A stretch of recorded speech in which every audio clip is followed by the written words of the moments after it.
తెలుసు, కథ అని తెలుసు, కథలన్నీ కంచికే చేరునని తెలుసు.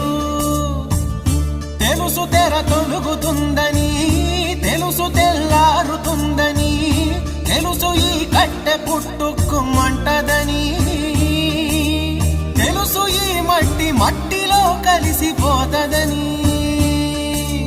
ఇన్ని తెలిసి ఇరకాటంలో పడిపోతావు ఎందుకని? మాయా